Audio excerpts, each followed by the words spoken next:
Aici e Maria Elsa, care îmi va prezenta noul ei slime făcut de ea. Acum îl întinde cu un cuțit, pentru că e butter slime.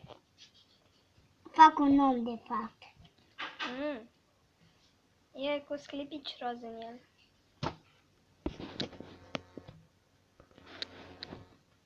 Noi tu nu mai facem cu mâini. Vedeți, omul? Acum îl luăm asta și îl rotocăm așa. Și îl facem așa, rotocare, și apoi îl facem așa, sunat aici. Și acum îl facem rotocare așa și până aici îl facem așa. Și așa, îl facem așa, așa și ne jucăm pe el așa.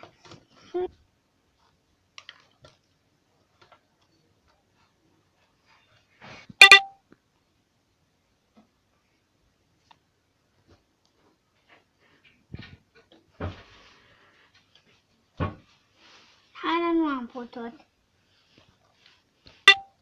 Nu are nimic. Mai încearcă o dată, poate reușești. Cuțitul. Da. Acum o să tăiem așa o ruptură. Și o să... am o idee, am o idee.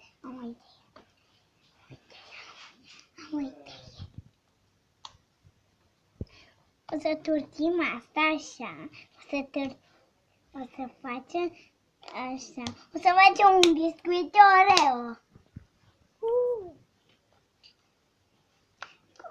Cum era în filmulețe cu biscuitele Oreo. Facem așa.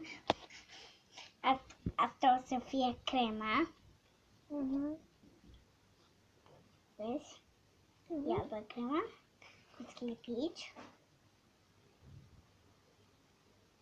O să dăm slime-ul ăsta uriaș și o să-l punem acolo. Și hai. Și iată că așa puțin să strică. Și o să facem așa, uite așa. Așa. Și asta o să facem, uite așa. Să vă arăt cum facem.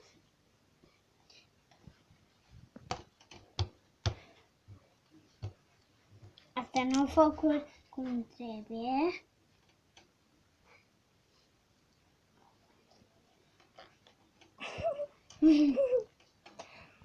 Să mai filmăm puțin asta.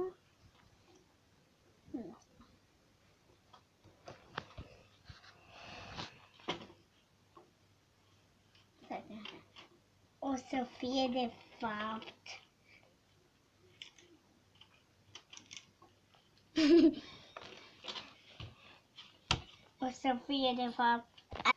Bine, hai punem crema și apoi punem asta peste, facem o ruptură aici, vezi, cu un cuțit și apoi Hana ia de partea aia, vezi? Slime s-a încheiat, slime-ul nu s-a încheiat. Punem tot slime într-o dată, îl apăsăm, apoi punem o cutiuță, uite așa, vezi?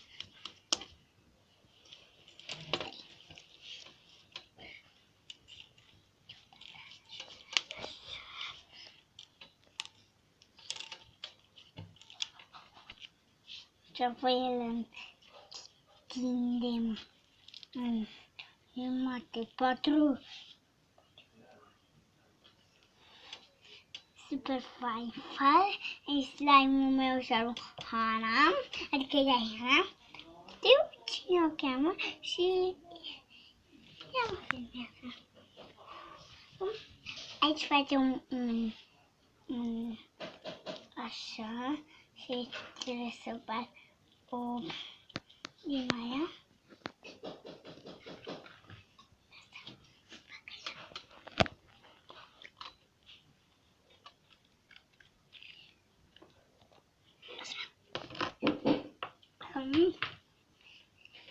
Și aici o să Da, e așa. Pa!